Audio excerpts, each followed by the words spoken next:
السلام علیکم۔ اس ویڈیو میں نعمان علی خان صاحب سورہ والضحیٰ کی تفسیر کریں گے۔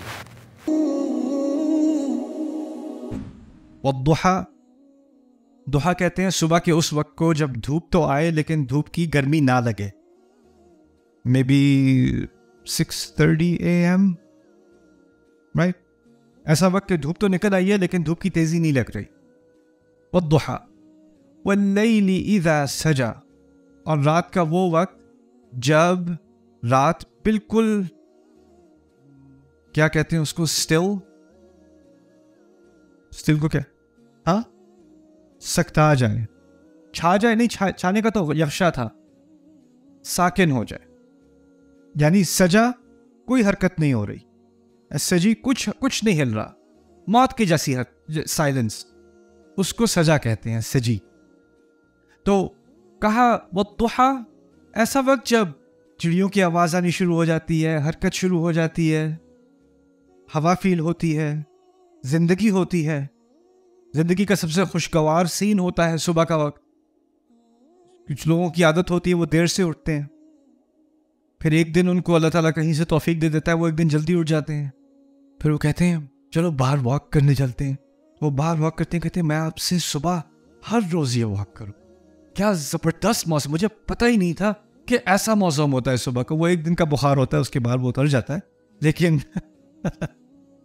کیونکہ ضحیٰ میں ایک عجیب زندگی کا منظر ہوتا ہے، وہ آپ جب اس کو ایکسپیرینس کرتے ہو تو وہ باقی پورے دن کی طرح نہیں ہوتا، اس کا ایک الگ مقام ہے پورے دن میں۔ اور رات کا سب سے ڈپریسنگ وقت کیا ہوتا ہے؟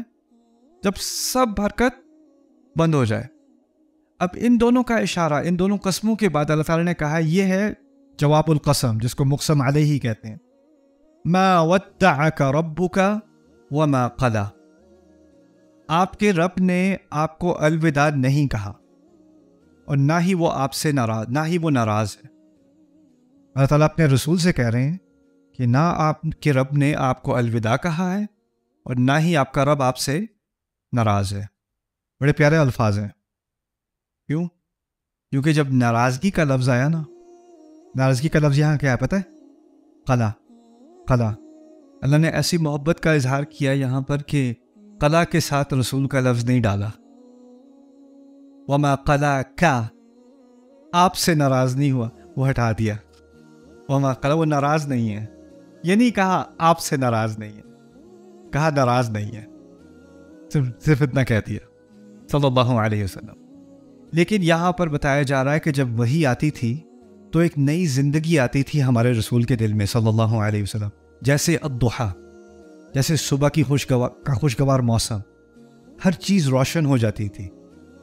پھر ایک عرصہ گزرا کہ اور مزید آیات اور مزید صورتیں آنی بند ہو گئیں۔ ایک فترہ، اس کو فترۃ الوحی کہتے ہیں، ایک ٹائم آیا، اس کچھ مہینے، ہو سکتا ہے سال کے قریب، کچھ پوری گارنٹی سے ہم نہیں کہہ سکتے، لیکن ایک لمبا عرصہ تھا جب قرآن آنا بند ہو گیا، اللہ تعالیٰ نے قرآن نہیں بھیجا، اور جب نہیں بھیجا تو لوگوں نے تانے دینے شروع کر دیے، کیا ہوا؟ ختم، بس، اور کچھ نہیں آیا۔ اور پھر ان کو ان کے تانوں سے کم فکر تھی، ان کو بس یہ فکر ہوگی کہ کیا میرا رب مجھ سے ناراض ہے اس لیے مجھ سے بات نہیں کر رہا؟ کیا میں اور صورتوں کا یہ جو اعزاز اللہ تعالیٰ نے مجھے دیا ہے کہ مجھ پر قرآن نازل کیا ہے، اب قرآن کا نازل مجھ پر ہونا بند ہو گیا ہے؟ تو وہ جو ڈپریشن تھی نا اس احساس کی، وہ کیسی تھی؟ جیسے رات ہوتی ہے جس میں زندگی کی کوئی جھلک ہی نہ نظر آ رہا۔ والضحیٰ واللیل اذا سجا، اور ان دونوں صورتوں کا رسول صلی اللہ علیہ وسلم کے جذبات سے تعلق ہے۔ ان جذبات کا اشارہ دے کر اس سے تعلق بنایا، نہیں، حقیقت یہ ہے کہ نہ آپ کے رب نے آپ سے الوداع کہا ہے، نہ ہی وہ ناراض ہے۔ ما ودعک ربک وما قلی وَلَلْآخِرَةُ خَيْرٌ لَكَ مِنَ الْأُولَى، اور آخرت یہاں صرف دنیا اور آخرت کے مقابلے میں نہیں کہا، کیونکہ اگر ہوتا تو کہا ہوتا وَلَلْآخِرَةُ خَيْرٌ لَكَ مِنَ الدُّنْيَا، کیونکہ قرآن میں جو متضاد الفاظ آتے ہیں نا وہ ہے آخرہ اور دوسری طرف الدنیا، بل تؤثرون الحیاة الدنیا والآخرة خیر وابقى، ہے نا؟ یہاں پر دنیا نہیں ہے، یہاں کیا ہے؟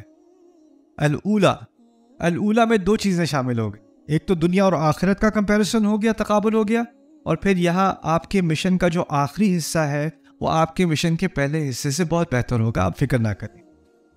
وَلَلْآخِرَةُ یعنی آپ کے کام کا، آپ کے منصب کا آخری حصہ، اس کے آخری ایپیسوڈز اس کے پہلے ایپیسوڈ سے کہیں بہتر ہوں گے۔ یہ تو ایک سفر ہے جس سے آپ کو گزرنا ہے۔ وَلَلْآخِرَةُ خَيْرٌ لَكَ مِنَ الْأُولَى. This is actually one of my favorites.